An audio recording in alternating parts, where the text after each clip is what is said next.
Welcome back to the channel, everyone. I am Ben, and this is Noodle, and this is the Behringer Centaur pedal. Let's get into it. Hello, cat.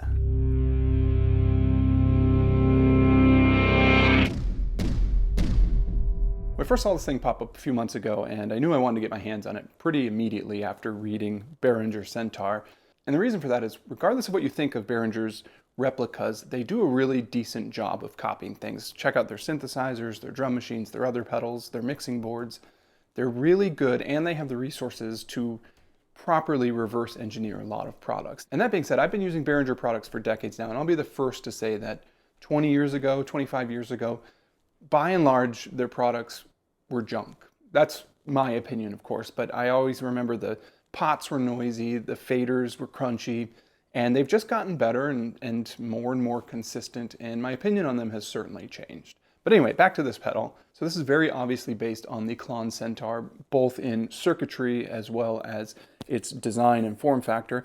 As Behringer says, it's the legendary pedal brought to you in a more pedalboard friendly size, and I couldn't agree more because it's about 4 inches by 3.5 inches, whereas I believe the original Klon Centaur was more around 6 inches by 5 inches or 6 by 4 or something like that. So certainly a lot easier to fit on your board. Now I did reserve this pedal on sweetwater.com probably about 2 or 3 months ago, and it finally did show up last week. I paid $70 for it, which is the going rate for it on pretty much any other retailer right now as well. So here's the box. It says Centaur Overdrive by Behringer. Inside the box, we've got a couple of quality sheets. This one is in all Chinese, so I definitely cannot read any of that. Then we've got the quick start guide here. Quick start guide is pretty much all languages rolled into one guide there. You've got English, Spanish, French, German. Looks like we've got Japanese, Italian. What's CN? Is that Canadian? Is it the same exact guide, just more polite? So I read the guide. Doesn't really give you too much helpful information. 1/4 inch in, 1/4 inch out. It's got a buffered bypass. Power input is a 9-volt DC center negative. That's it, really. And lastly, of course, inside the box, we've got the pedal itself. Pretty solid unit. Metal on the top, the sides, the bottom. We've got 4 rubber feet that were already on the unit when I opened it up. The knobs feel pretty good. They're not too loosey-goosey, and there's actually a decent amount of resistance there. I also like that the pointer juts out a little bit so you can get a little bit more grip on it when you're making adjustments. Foot switch feels pretty good. Now, as far as the actual controls themselves, you can see we've got gain, treble, and the master output. Kick switch on the front. The light would indicate when the unit is on or off. On the back side there, we've got the input, the output, 1/4 inch plugs, of course, and then we've got the DC input, and that's kind of it for all of the I/O and control on this unit. Let's pop it open and take a look inside. Now, I'd like to pretend that I have any idea what's going on with the circuitry in there, but the truth is, I really don't, and I actually had a job assembling circuit boards for a few years. There are a few things, though, that I know that we should be looking for inside of a true Klon clone. And one of those things would be the dual gain pot, as well as the germanium diodes, both of which are Klon Centaur staples. So taking off the cover here, careful not to break anything. And let's see. Oh, look at that. There is the battery input there in case you want to put a 9-volt in. Very good to know. And looks like we've also got the dual gang pot right here. It's the bigger one there on the side compared to the other 2 pots. And here are the 2 germanium diodes. Very interesting. Now, I couldn't actually tell you if this circuit matches the original one or not. Some of you probably remember or know that Bill Finnegan famously covered the circuit boards with a bunch of black goop so that it would hide exactly what components he was using and some of the pathways of the circuitry. Something that I do know, though, that is more unique to the Behringer Centaur Overdrive and a difference is that the Behringer uses soft clipping diodes, whereas the original Klon Centaur used hard clipping diodes. Now, the soft clipping diodes are more of something that you would find in like the Tube Screamer pedal, for example. And that will change the sound character a bit, but the truth is really, you don't start to notice that difference until the gain is really starting to push 10, as far as I understand it anyway. I'll put a link below to a couple articles from Electro Smash that have really great breakdowns of both the Tube Screamer and the original Klon Centaur. And in those articles, you can see the oscilloscope readings of the different pedals at various levels of gain. And you can kind of see how the arcs are and where the clipping really starts. And it's a fascinating read. It's maybe a little boring, but if you want to get into the nitty-gritty of those pedals, then fantastic stuff. There's a ton of information out there on the Klon Centaur on how the gain works and the treble works and how it reacts differently to your signal than what was then traditional on a overdrive or distortion pedal. Certainly worth boring yourself and reading all that if you're that interested in it.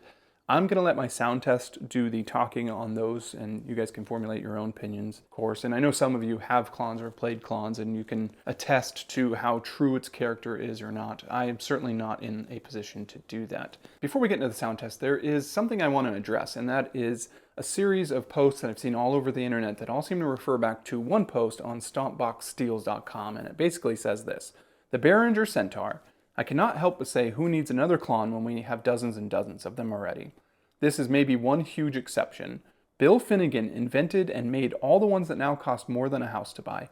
The big deal is Bill was in on designing this one and is in on the promotion. Personally, I didn't believe that Bill Finnegan, a man who just as early as last week sold a original Klon Centaur on eBay for $8,100, would give his blessing to Behringer to make a $70 copycat that really has potential to undermine his side hustle. But Bill is also an interesting character. I don't know him at all, but it's interesting that he is selling these pedals for $8,100 on eBay, but he also came out with the Klon KTR pedal to combat those prices at one point, going so far as to say on their cover, "Kindly remember the ridiculous hype that offends so many is not of my making." So I did reach out to Bill to see if I could put some of these rumors to rest, even asking him about that post on the stompboxsteels.com thread. And after a sort of weird back and forth, which almost felt like an inquisition, where he's asking me, who are you? What's your full name? Who are you writing for? Where did you buy the pedal? I answered all of his questions honestly, and then he kind of ghosted me, but he did drop a few nuggets of information. One thing that he said is he was promised or assured that none of these pedals would be available for distribution for at least a few more months.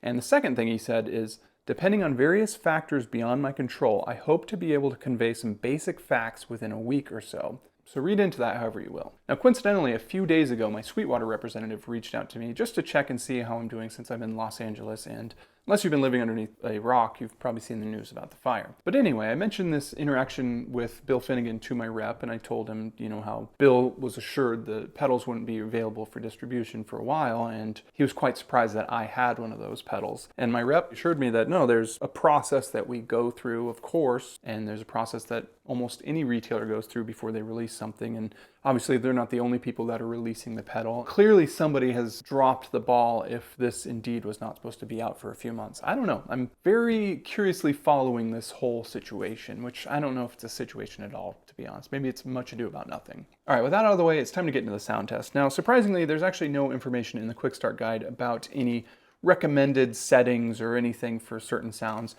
And I was really curious what that might be. So I managed to track down digitally, of course, the original Klon Centaur paperwork that was sent out with the units in 97 or 98. And this is what it said. There's a section called 3 Important Notes, and I want to read 2 of those. The first one is, the Centaur is a true overdrive, and whatever it's providing in the way of distortion should have some amp distortion to blend in with. For the really natural cranked up sounds the unit is capable of, your amp needs to be turned up some, enough to give you at least a measure of the good stuff on its own. Can't do that under the circumstances, then no way around it, you need a smaller amp. Note number 2 doesn't really apply, it's more about the battery power for the original Klon. But the last note, number 3, don't be afraid to use the treble control. Unlike the tone controls on most pedals, this one is natural sounding and usable throughout its entire range. The middle part of the range was deliberately broadened to allow extremely fine gradations in treble response. Off-center settings as 10 o'clock and 2 o'clock, for example, are not extreme and shouldn't be shied away from. Trust your ear, use the treble control. Sounds simple enough. So with that information in mind, I'm going to be using this little Behringer amp that I have here, which has a power attenuator built into it, so you can set it as low as 0.1 watt or all the way up to 5 watts. And that should give me enough range to crank it enough so that we can use the pedal how we're supposed to, while also not pissing off my neighbors, unfortunately, because I really, really despise them. So let's get playing a few things. I'll put all the settings for the pedal on the screen here so you can see exactly what I'm doing and follow along. The sound that you are hearing is my Gibson SG, which has been outfitted with custom buckers, going into the Centaur overdrive, which is then going to the Behringer, which is being mic'd into my DAW. If you hear any reverb or delay, that is something I add in post afterwards, but the entire tonal characteristic is just the pedal and the amp being mic'd. All right, let's get into it.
there you have it. That is the Behringer Centaur overdrive. Curious what you guys think about how it sounds. For $70, would you be interested in buying one? I think it's not bad for 70 bucks. You know, I mean, I certainly wouldn't pay $500 or $1,000 or $8,100 for this. I mean, I wouldn't pay that much for an original Klon either. But I think for 70 bucks, it sounds pretty good. It's interesting to compare it to some of the other clones that are out there. I mean, I have 3 other ones. I've got the Wampler Tumnus, the Tone City Bad Horse, the JHS Not a Klon, and they all sound very different. Now, obviously, I didn't do the comparison of those pedals in this video because really I just wanted to get this one focused on, but maybe I'll do that in the future if you guys are curious about it. Curious also what Bill Finnegan's statement will be on the Centaur overdrive pedal here. Do you guys think he had anything to do with it? I mean, I think regardless of whether he did lend his support or his blessing on it or didn't, there's going to be a group of people that are not satisfied. I think that much we know, right? Anyway, I'll put an affiliate link for this pedal in the description below. If you guys want to buy it and check it out, you can use that link and it won't cost you anything, but it always throws a buck or two at my channel, which certainly helps me out to make more videos like this. If you like this video, please consider clicking the like button, or even better yet, consider clicking the subscribe button because that also helps me out. I appreciate you guys taking the time to check out my Behringer Centaur overdrive video, and I will talk to you next time.